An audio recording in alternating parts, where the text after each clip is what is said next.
일단 제가 준비한 토론 내용은 뭐 그래프라든지 각종 어떤 매체를 활용하는 게 아니라서 텍스트 중심이기 때문에 여기 토론집 내용을 같이 보시면서 이제 진행을 하도록 하겠습니다. 일단 장재환 선생님과 최수일 센터장님 발제 내용 모두 공감하면서 잘 읽었고요. 저도 대체로 두 분의 견해에 동의를 합니다.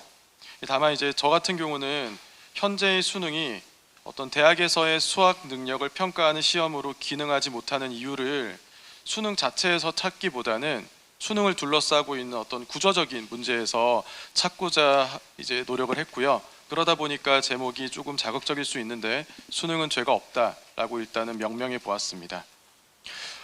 일단 지금 학교 현장은 신학기입니다. 신학기 때문에 정신이 없고요.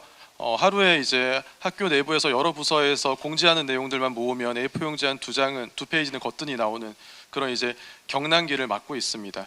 그 와중에 제일 중요한 업무 중에 하나가 신학기 상담인데요. 이제 어제 같은 경우는 저희가 11시까지 학생들을 상담을 하다가 이제 오늘 이제 부랴부랴 온 그런 상황입니다. 8명 상담을 하는데 4명이 딱 똑같은 이야기를 묻더라고요. 선생님, 이제 저는 정시로 가야 되는 걸까요? 지금 제가 고2를 가르치고 있거든요. 그 이야기를 하는데 제 입장에서 이제 갑갑한 겁니다. 현실을 무시한 채 아니야 할 수 있어 라고 해야 될 것인지, 아니면 그래 이제 수능에 한번 올인해 볼까 라고 해야 될 것인지에 대해서 저부터도 이제 내적 갈등을 너무 지나치게 하는 모습을 보면서 오늘 토론 주제하고 자연스럽게 연결되지 않나 라는 생각을 했고요. 극단적으로 그 중에 한 명은 이런 이야기를 하더라고요. 어머니께서 너무 걱정하신 나머지 차라리 자퇴를 해라. 자퇴를 하고 검정고시 본 다음에 수능을 치는 게 어떻겠느냐라는 이야기를 이제 하셨다고 해서 제가 당장 학부모님께 전화드리겠다고 해서 급한 불은 껐거든요. 뭐 자퇴는 사실 선택사항일 수 있겠지만 제 입장에서는, 제 교육적 철학에서는 절대 제가 가르치는 애들은 자퇴를 시키고 싶지 않다라고 하는 소신이 있어서 그랬습니다. 일단 이런 일련의 상황들을 좀 단도직입적으로 말씀을 드리면, 저는 수능은 죄가 없다라고 하는 명제를 다시 한번 반복을 하려고 합니다. 일종의 비유를 하자면 가정의 가장인 거죠. 수능에게 요구하는 게 너무 많은 겁니다. 그러다 보니까 그 요구사항들을 수능은 다 담아낼 수밖에 없고, 그러다 보니까 수능에서 여러 가지 문제점들이 비롯되지 않나라는 생각을 했습니다. 예를 들면 대입 공정성 강화라고 하는 교육과는 거리가 좀 멀다라고 저는 생각을 했고요. 이 구호는 정치적인 구호다라는 느낌을 좀 요즘 들어서 더 자주 받고 있습니다. 그러다 보니까 정량화나 수치화하기 편한 기존의 평가 방식을 고집하게 되는 거고, 이러한 것들이 수십 년 동안 지금 지속되어 온 거죠. 그러다 보니까 이제 대중들에게도 수능은 공정한 시험이다 라고 하는 어떤 편견의 벽이 좀 높이 쌓이지 않았나라고 생각을 합니다. 이 과정에서 좀 아쉬웠던 것은 교육당국을 비롯해서 다양한 어떤 교육 주체들이 이러한 상황을 변화하려고 하는 노력들을 하지 않았거나, 그런 노력들이 있었음에도 정책에 반영되지 않았거나, 이런 내용들이 개인적으로는 참 아쉽다라는 생각들을 했습니다. 그러다 보니까 어느 순간 수능은 지금 상황에서는 이전보다 더 강력한 괴물이 되어버렸습니다. 이런 상황에서 수능 출제자들이 과연 킬러 문항을 포기할 수 있을까를 생각을 했습니다. 저는 그럴 수 없다라고 결론을 냈거든요. 그러니까 이것은 평가원의 문제도 아니고 수능 출제위원들의 문제도 아니라고 생각을 했습니다. 앞서 말씀드렸지만 반복하자면 수능에 너무 많은 책무성을 부여하고 있는 어떤 사회 구조적인 문제다라고 생각을 했습니다. 실제로 만약에 수능에서 킬러 문항을 포기한 채 난도 조절을 전혀 하지 않고 출제를 한다, 이 지금의 상황에서 다른 환경이 변화하지 않는 상황에서 만약에 그렇게 한다라고 가정을 한다면 정말 혼란스러운 일들이 일어날 것 같습니다. 그래서 이러한 일련의 상황들을 봤을 때 수능도 바뀌어야 되지만 수능을 둘러싼 제반 환경들이 먼저 바뀌어야지, 그것이 선행되어야지 이 모든 문제들이 해결되지 않을까라는 차원에서 접근을 해봤습니다. 그래서 근본적인 원인이 무엇일까라고 하는 고민을 하게 되었는데요.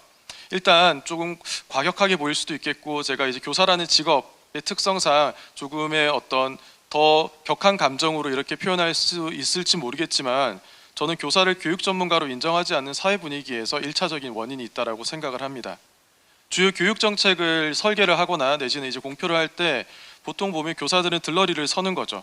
그리고 결정적인 순간에는 어김없이 배제가 됩니다. 그래서 저는 여기에도 이제 명문화 시켜놨지만 힘의 논리다라는 생각밖에 들지 않습니다. 학교 현장을 대변하는 교사의 목소리는 공청회라든지 포럼에서 뿌리는 양념 정도밖에 되지 않다라고 하는 게 제 개인적인 생각입니다. 그러다 보니까 물론 제 목소리가 교사 전체의 목소리를 대변하는 것은 아니지만 저와 유사한, 저와 비슷한 목소리를 가지고 있는 교사들의 목소리는 지난 10년 이상의 지속된 기간 동안에도 계속해서 묻힐 수밖에 없지 않았을까라고 하는 문제의식을 제기해 봅니다. 그러다 보니까 아까 장지환 선생님께서 말씀해 주신 어떤 제도상의 역사적인 변천 부분은 최근의 내용을 다룬 것이고요. 저는 그것보다 조금 더 넓게 잡아보았습니다. 그래서 첫 번째가 대입 전형 간소화 및 대입 제도 발전 방안이라고 해서 2013년도에 제시한 이 내용을 먼저 지적을 하고 싶습니다. 지금 토론집에 나와 있는 표를 보시면 이 표의 경우는 2017학년도 대학 수학능력시험 체제 안입니다. 이거는 시안으로 발표를 먼저 했었던 거고요. 여기서 1안, 2안, 3안을 발표를 했습니다. 아마도 2015 개정교육과정 전 단계를 대비해서 3안처럼 문이과 완전 융합안까지도 고려를 했던 것으로 보입니다. 이렇게 나름의 발전적인 논의를 했지만 결과적으로 이러한 시안 중에서 선택된 것은 현행 골격 유지안으로 흘러가게 됩니다. 이런 것처럼 여러 가지 논의를 하지만 결국에는 변화하지 않는, 결국에는 변화에 대한 대중들의 어떤 두려움 내지는 학생들의 불안감을 명분으로 내세워서 변화를 계속하지 않게 됩니다. 근데 비단 이것만 변화를 하지 않은 건 아닙니다. 그 다음에도 또다시 기회는 옵니다. 토론집으로 따지면 56페이지의 내용인데요. 2022학년도 대학 입학제도 개편 방안 및 고교 교육 혁신 방향을 발표를 하게 됩니다. 이때도 2015 개정 교육과정을 반영해서 새롭게 한번 개혁해 보겠다라고 하는 시도를 합니다. 하지만 결과적으로 정해진 바는 2015 개정 교육과정에 취지하는 정반대로 내지는 따로 노는 그러한 제도가 우리에게 다가오게 됩니다. 2015 개정 교육과정은 문이과 구분을 없애고 과목 선택의 자율권을 보장하는 방향으로 설계가 되어 있고 이게 메인인데요. 근데 이때 결국은 선택한 수능 개편 방안은 그렇지 않았습니다. 수능에서는 교육과정상의 수많은 선택과정 중에 결국은 일부를 지정을 하게 되고 학생들의 실질적인 선택권을 제한하고 있습니다. 게다가 이때 제가 국어교사로서 가장 걸렸던 과목이 언어와 매체라는 과목이었습니다. 언어와 매체는 사실 수능 출제 과목으로 전혀 어울리지 않습니다. 특히 매체의 경우 그렇습니다. 언어는 문법이기 때문에 기존에 계속 출제를 해왔고 지금도 출제되고 있으며 문법과 관련된 부분은 오지선다형으로 출제되는데 큰 문제는 없습니다. 하지만 매체는 매체 전공자들부터 혀를 내두릅니다. 매체는 애초에 2015 개정교육과정에 도입을 할 때 오지선다형으로 평가하는 게 적합하지 않다라고 이미 논의가 끝난 그러한 파트였습니다. 그런데 이런 부분들에 대한 논의를 사실은 배제를 해버린 거죠. 그리고 결과적으로는 정량화를 위해서 수능에 이 과목을 포함시키게 됩니다. 이런 것처럼 교육과정의 취지와 수능이 따로 놀게 되는 본격적인 시즌이 이때부터 시작되지 않았나라는 생각을 해봅니다. 그리고 토론집에서 58페이지의 내용입니다. 대입제도 공정성 강화 방안에 대해서는 아까 앞서 말씀하신 분들께서도 충분히 이야기를 해주셨는데요. 이 제도는 저는 단도직입적으로 말씀을 드리고 싶습니다. 교육의 시계를 거꾸로 돌렸다라고 말씀을 드리고 싶습니다. 이 제도 이후에 아까 제가 간단하게 사례를 말씀드린 그런 상담이 물밀듯이 밀려왔습니다. 교사 입장에서도 거기에 대해서 현실을 고려하지 않은 답을 할 수 없는 상황이 됐습니다. 학교는 우왕좌왕하고 있고요. 수업이 변화하고 있는 그런 흐름 속에서 많은 학교들이 다시 수능 대비 수업으로 전환하려고 하고 있습니다. 어쩔 수 없습니다. 40%라고 규정을 하고는 있지만 실질적으로 수시 2월 인원까지 포함을 하면 50%의 학생들이 정시로 수능 위주 전형으로 선발이 되게 됩니다. 이런 상황 속에서 수시 모집 인원 자체가 줄었는데 학생들에게 수시 모집으로 가기 위해서라도 학교 생활을 조금 열심히 하는 게 어때라고 하기에는 설득력을 충분히 잃어버린 상황입니다. 그리고 학부모님들의 요구사항도 참 많습니다. 제가 지금 학년부장을 하다 보니까 학부모회에서 이제 들려오는 여러 가지 이야기들이 있었습니다. 그 중에 이제 우리 학교도 이제는 수능 위주로 수업을 좀 해야 되지 않겠느냐라고 하는 이야기도 분명 포함되어 있었습니다. 이러한 논의들을 다시 재생산하게 된 계기 중에 하나가 대입제도 공정성 강화 방안이 아닌가라는 생각을 해보았습니다. 이제 현재 상황은 이후에 2028학년도 대입제도 개편안에 대한 논의를 하고 있는 상황이라고 저는 알고 있고 수능 또한 그러한 어떤 연장선상에서 논의를 본격적으로 해야 되는 그런 상황이라고 알고 있습니다. 하지만 일련의 뉴스 기사 보도들을 봤을 때 미세 조정이라고 하는 네 글자를 제가 고려를 해본다면 이 역시도 큰 변화가 없을 것이다라고 하는 생각 때문에, 그리고 과거에 이렇게 여러 차례 최근 10년만 보아도 좌절된 여러 차례의 어떤 상황들을 보았을 때 결국은 2028학년도 수능 개편도 대입제도 개편 또한 이전의 상황과 크게 다르지 않지 않겠느냐라고 하는 어떤 실망감, 벌써부터의 아쉬움부터 지금 드는 상황입니다. 그런 내용들에서 간단히 이제 제가 지적하고 싶은 내용은 결국 그렇습니다. 어떠한 대입제도라든지 수능을 개편을 하거나 제도를 마련할 때, 정비를 할 때 가장 우선시 두어야 되는 것은 결국은 교육이라고 하는 가치이지 않을까 싶습니다. 그리고 그 교육 속에서 우리 아이들이 교육을 통해 어떻게 스스로의 모습들을 발전해 나가는 것이 중요한 것인가에 보다 초점을 둬야 되지 않나라는 생각을 합니다. 그렇기 때문에 저는 무엇을 평가해야 하는가라고 하는 질문을 던지게 됐고요. 그러다 보니까 역량이라고 하는 두 글자에 조금 더 관심을 가지게 되었습니다. 역량에 대한 여러 가지 연구 결과가 있는데 그 중에 제가 하나를 발췌를 해왔습니다. 미래사회에서 필요한 역량들에 대해서 많은 학자들이 공감하고 있는 대표적인 연구 결과를 인용을 해보았고요. 근데 사실 그러한 어떤 데이터를 거창하게 인용하지 않더라도 이미 우리는 이전에, 아주 예전에 1995년이었던 걸로 기억을 합니다. 이미 5.3일 교육개혁, 김영삼 대통령 정권 때였죠. 이 정권 때 이미 이러한 충분히 매력적인 방안, 개혁 방안을 발표를 합니다. 그런데 그로부터 지금 얼마나 많은 시간이 흘렀는지 생각을 해본다면 결국 그때로부터 지금까지는 제자리 걸음을 하고 있지 않을까라는 생각을 했습니다. 그때에도 이미 충분히 우리가 고려해야 될 역량들을 제시하고 있습니다. 5.3일 교육개혁의 목적이나 지향점이 현재 우리 교육에 그것과 상당 부분 닮아 있다라고 말씀드릴 수 있는 것입니다. 사실상 거의 일치한다고 봐도 무방합니다.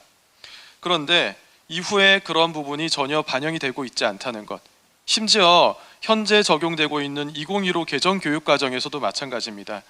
2015 개정교육과정에서 제시하고 있는 6개의 핵심 역량 역시 충분히 이 역량만 잘 지킨다면, 이 역량을 위해서 교육을 한다면 아이들에게 도움이 될 수 있는, 내지는 미래사회 인재로 발전시킬 수 있는 그런 매력적인 요소들입니다.